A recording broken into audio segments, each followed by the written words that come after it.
दोस्तों, आपने कुछ लोगों को कहते सुना होगा अपने अगल बगल टीवी डिबेट वगैरह में कि वो मुल्ला का कुरान अलग है, अल्लाह का कुरान अलग है, अल्लाह का इस्लाम अलग है, मुल्ला का इस्लाम अलग है।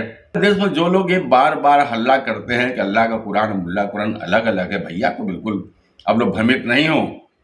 भारत में, पाकिस्तान में, बांग्लादेश में, श्रीलंका में, नेपाल में, मालदीव में, चाहे आपके भूटान में, कहीं जहां भी मुसलमान अगल बगल देशों में हैं, सब जगह हुबहू एक ही कुरान है। और कुरान में जो लिखी गई बातें हैं वही मुल्ले अपने बच्चों को पढ़ाते हैं, मदरसों में पढ़ाते हैं। हर मुसलमान यही कहेगा कुरान में एक नुक्ते भर की हेर फेर नहीं की जा सकती है। अब कुरान में एक नुक्ते की हेर फेर नहीं की जा सकती, ऊपर से शिक्षा देते हैं कि अल्लाह का कुरान अलग है, मुल्ला कुरान अलग है। अरे भारत में जो कुरान प्रचलित है, एक ही कुरान है भारत में ना, कि 10 प्रकार की कुरान है भाई। कुरान भारत में एक है, सारे मदरसों में कुरान पढ़ाई जा रही है। अफसोस तो सिर्फ इस बात का है कि सरकार जो मदरसों को अनुदान दे रही है वो भी नहीं पता कर पाती है। साहब, विडंबना देखिए कि कुरान में क्या लिखा है, पब्लिकली ओपन करे कि कुरान में बच्चे क्या पढ़ रहे हैं। हिंदुओं मूर्ति पूजकों से कितनी घृणा की बातें उसमें बताई जा रही हैं। ये सब बातें कौन बताएगा? और इनकी किताबें बहुत सी हैं,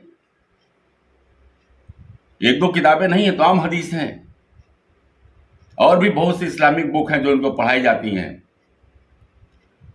पूरी जांच होनी चाहिए।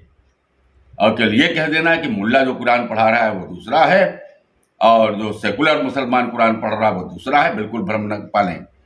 कश्मीर में यही हिंदुओं को भ्रम हुआ। कश्मीर के हिंदुओं को, चाहे मालाबार के हिंदुओं को या कहीं के भी हिंदुओं को जहां मारे काटे गए हैं, ये इनको यही भ्रम रहा है कि हमारे बीच रहने वाला मुसलमान बहुत सीधा, सज्जन, अच्छा व्यक्ति है और उसका जिहादियों से कोई तात्पर्य, कोई मतलब नहीं है, कोई ताल्लुक नहीं है उसका।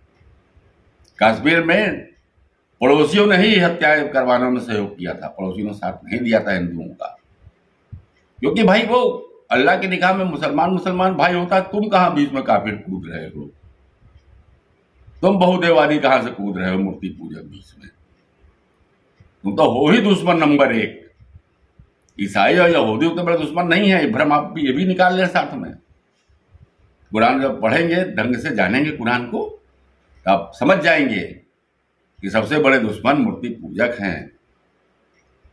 इन्हें मूर्ति पूजा के खिलाफ ही बुशरिकन कहा गया है मोहम्मद साहब को, बुत तोड़ने वाला।